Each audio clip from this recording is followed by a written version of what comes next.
All right. Welcome to the first of many speaker interviews for our Be More You event on January 18th. So I am Jenny Lee Porch, and I recently joined the team with Michelle to help co-create this awesome event. I'm sure I'll share more about myself later on in the Facebook group, but today is going to be all about Ann Tucker, who is our keynote speaker for Be More You. Anne is the founder of Wisdom Soup, which is a social group that brings together entrepreneurs and professionals who are interested in spirituality and personal growth. From that group, she's also created this annual event called Spirit Summit, which brings experts together to help you dive more deeply into your spiritual gifts. And so I'll let Anne talk a little more about herself and what she's passionate about and what we'll get to hear about at Be More You, and maybe her work with business energetics as well. So Anne, welcome. Thank you very much. Thanks for inviting me to talk this morning, Jenny. It's great to have this remote conversation. Exactly. Love technology. Yeah, exactly. Well, please do share a little bit more about like you and what you do and why you're really excited about what you do. Yeah. Well, I think, my story in terms of the creation of Wisdom Soup is something that a lot of people can relate to, is that I was in the corporate world for a lot of years and had a really, a great career there, but there was always that piece where I felt like I had to leave a lot of myself at the door.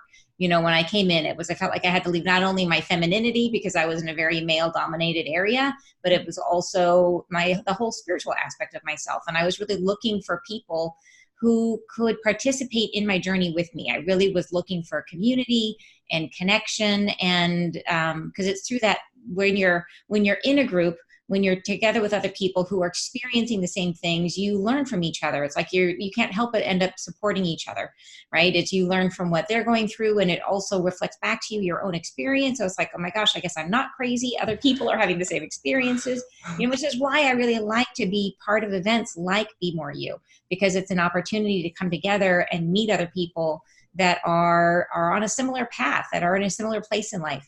But that's what brought me to start Wisdom Soup. That first time I sort of put my flag in the ground and said, I'm going to see if anybody shows up. and luckily a lot of people did. And now it's a really, it's a really wonderful, strong community. And then what business energetics is it's been a way for me to take the work that I used to do, back in the corporate world. I was an executive coach, and I began to understand this pattern, this way of understanding people, where what I realize I'm looking at is their soul type. I'm looking at how people are actually creating in the world. What is each of our specific creative energy, that aspect of divine source energy that we are expressing in the world.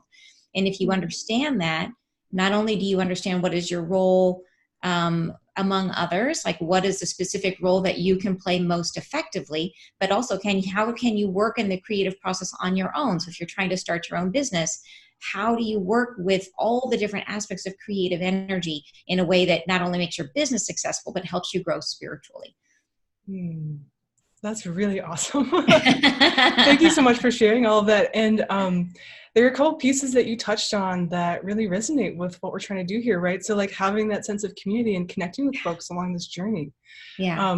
That's a large part of what we're trying to do with Be More You. It's not only an event, but it's a place where you can actually connect with folks who are on that same level, on that same frequency, and like interested in diving into how do you actually unmask yourself, unlearn the ways that we have like had to fit into like boxes of who we've had to be. And so you've probably experienced that. You said you were in the corporate world, came out to do your own thing. And so like, what was your journey with like how you had to fit into this mold, but maybe also release that as you... Oh my gosh, it's such a huge question. I feel like there's so much in there, because it's really all about that. For me, the story for me has really been about learning to balance my masculine and feminine energy. That I find that when you're in a work situation or even sort of like whatever wounds we come into life with, we end up carrying those either in our feminine energy or in our masculine energy. So we're all sort of walking around sort of out of balance, like out of kilter. and that prevents us from a full expression of who we really are. So for me, that the process has, for me, I carried my wounds on the masculine side, around my masculine energy. And so it's really been about trying to find my divine masculine voice and stepping into that. Right. And that meant, you know, when I started Wisdom Soup, it was about willing to be visible. Right. And that was huge. Like, how do and, you know, when you're in the corporate world, or when I was in the corporate world, I'll speak for myself, that it was easy to be, I was fitting within a conformity, right? I was fitting within, okay, if I show up in this way, this is what's acceptable. This is the way to be. And I was visible at work. You know what I mean? I was standing up in front of people and speaking and doing all that kind of stuff, but I was doing it in a way that I wasn't talking about myself. It wasn't my authentic truth. And where you need that influx of the masculine energy is the willingness to stand up and say, here I am. And you might not like it, but here I am. You know what I mean? Yeah, that takes a lot of courage. Right. And probably too that connecting with folks who are also stepping into that courageous place of being more themselves, you know, and like tapping into their interest in spirituality and personal development, like through Wisdom Soup and your community you've created there, is like has been what kind of helps us continue on, especially when it gets really hard. Yeah. You know? Yeah, for sure. And I mean, to get back to this idea of community, I think that's why it's so important, is that as you start to step forward into allowing yourself to be seen in a more authentic way, then it really helps to have other people there to validate you, right? To be able to say, okay, you know what, I really like what you're showing, and I like who you are, and I relate to what you're saying, and you know what I mean, and I respect you for showing up as who you really are. So I think it's really an essential part. It makes it so much easier, you know? Yeah. You know, and one thing too that I really like to think about when I think about like this event and this community that we're creating is the ripple effect. So like, as we are allowing ourselves to be more authentic and courageous and boldly ourselves, like as we go into our communities and like the people and the influence that we have around us, like we're in a sense giving permission to everybody else to show up more authentically and more powerfully. And like, so I think like, man, the ripple effect, like what I would love to see is just how this changes our community, like Seattle, farther out, you know, the world in a sense. Yeah. and all, I mean, we're all connected. You know, I really believe that we're all connected on that energetic level. And no, I absolutely agree. And I think it does that from a couple of different directions. There's part of it, which is that idea that you fill your own cup, and then you have overflow to share with everybody else. So when people, if they're on this journey and they can come to an event like this and they can feel supported and feel filled up, then they are able to go out and to have the confidence to share that openness. And it really, it's a way of being vulnerable, right? Is sort of like standing up and saying, yeah, I'm confident enough in who I am, and I'm showing up as who I am. I'm expressing more of my divine self. Yes. And in that, I think is inspiring to other people and makes them feel like they have permission to do the same. Sort of like if you step up and say, yes, I'm here I am, and all of me, and let me show you all the good and the bad and the ugly, and it's authentic and it's all good. I think that does create and give permission to other people. Yeah. And I even, as you were saying that, I was even thinking back to like, even on the individual level, just like how much that feels so much better in our bodies. You know, like the amount of stress we put on our nervous systems to try to like hide and like restrict, you know, I'm just like, God, it's gotta be so much better if we just like release that a little bit. Yeah, I think you're right. I think that gets to the, like how I think so many of us are pleasers. You know, yeah, me too, right? And I think it's that, you know, that you want to, you don't want to offend anybody. You don't want to hurt anybody's feelings. You don't want to draw criticism towards yourself. You know, whatever, everybody wants to feel acceptance, and it can feel hard to step out of what you might think is expected of you. And bringing in more of that authentic self. And I think that authentic self, that when, you know, you talk about being more you, boy, there's so many different ways to come at that. You know, it's like what we're talking, it can be kind of an ambiguous statement, how to be more you. What does it mean? But I think it's different for each person. It's where do you feel like you're expressing yourself? Where do you feel where this aspect of you needs to be seen? So I think it is that the answer I think is going to be unique for each of us, depending on our journey, depending on what's going on in our life right now. What do you think? Yeah. No, totally. Like when you're saying that, I'm like, that's why I'm so glad we've got a bunch of speakers who are going to be there, because everybody's going to share their own take on that. And then whatever you resonate with, like you get to take that piece with you, because it's resonating with you because it's already in you, and it's like inspiring that to wake up. Yeah. And so, and I agree. Like, I think that being more you has a lot to do with, like the internal journey of just accepting all of those pieces of us, like what you might call the shadow side and the light side or whatever, like every piece, whatever I'm trying to reject or not, and just accepting that as myself, and not only accepting, but celebrating. I like that piece about celebrating, because acceptance sometimes has this feeling of like, it's a little weighty, like, oh, I guess if I have to. And it's like, well, if I get to actually celebrate, that's the next step. I'm like excited, like I get to be a whole human being on the spiritual journey, or like the spirit on a human journey, however you look at that. Yeah. But just in whatever that means, in a really real sense, Yeah. And then, as you were saying too, that like expressing it outward, because like that I don't know. There's something about the fact that we're creative beings, Yeah. And it's like it's part of each of us to be expressing that outward. I keep going like this. Yeah. But you kind of get it. I totally do. And it's interesting, I think, I mean, like I can relate to when it comes to saying, okay, be more yourself by sharing more of, like, maybe if you're, if you like to do artwork, maybe it means making that visible in the world. And there's sort of these creative things, but I think there's also the space for the person who is an introvert, and their truth is to say, no, I want to be among people and not speak. Like what I want to do is watch and observe, and that's my truth, and that's how I'm being more you. I want to do that and not feel judged.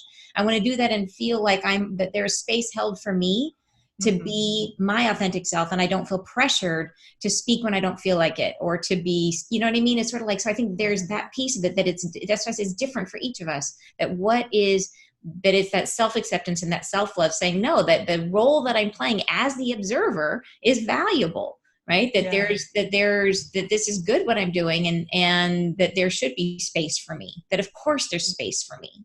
Yeah. Oh, I love that.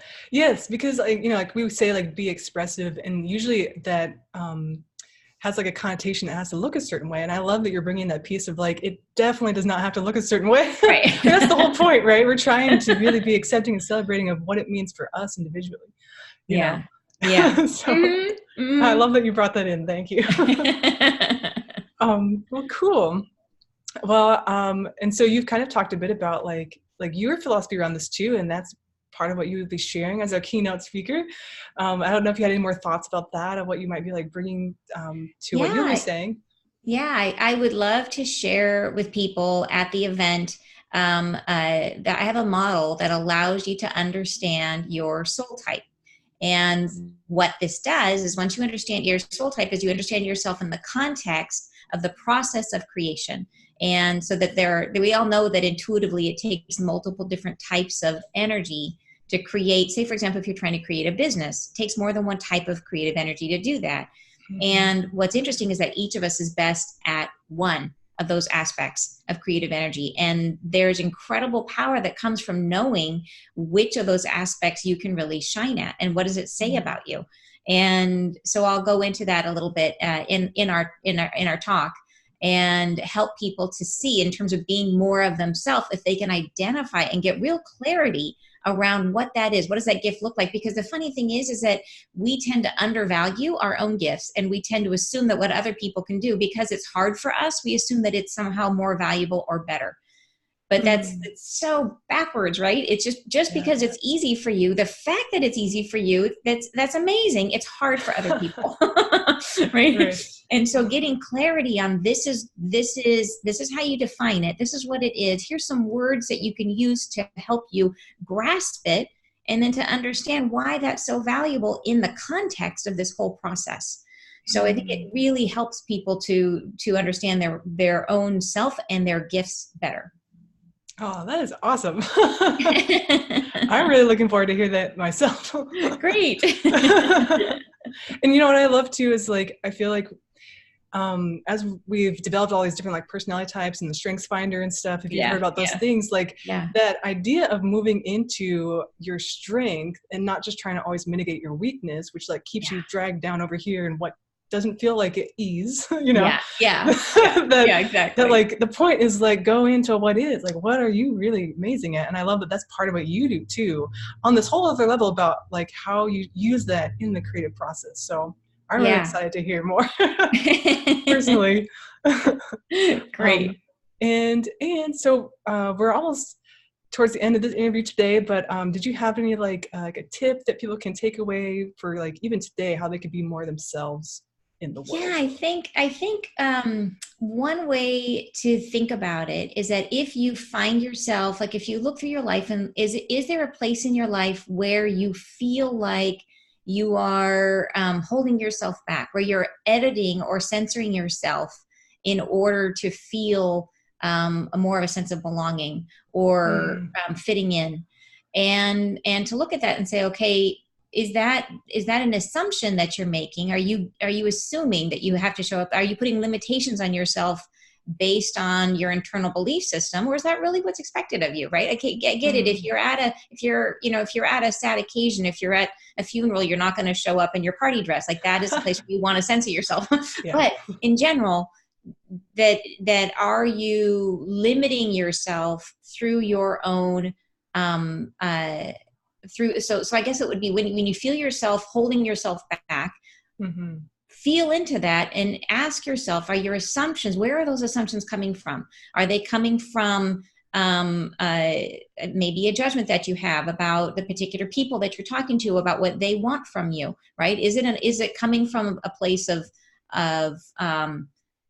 truth, or is it really something where you are restricting yourself? And that can be a Mm, place to start having some inquiry, to go into that more deeply and to help yeah. you see how you might be showing up as less of yourself. Yeah.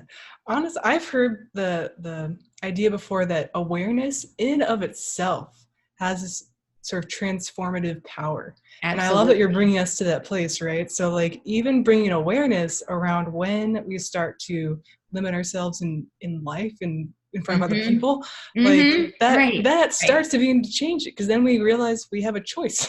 Yeah. You know, Yeah. like you're saying, like who told me I had to, you know, had to be Yeah. like this? Yeah, well, it's even like a funny test is everybody has their fake laugh, right? Everyone has their fake Ah, laugh and their that's phone funny. laugh, their phone voice, right? Like, when are you using that and why?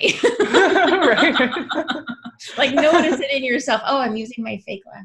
So, Interesting. Okay, now I'm going to start thinking about that this week. Thank you so much, Anne, for coming my on pleasure. today. And I'm sure you'll be posting in the group, or if you want to, and we'll be hearing more from you before the event. But you know, check out the event. Tickets are still going to be, the pre-sale price will go through October 31st. So get tickets while they're still available. And we're so excited to see you on January 18th, and probably before as well. Sounds great. Sounds great. Looking forward to it. Bye.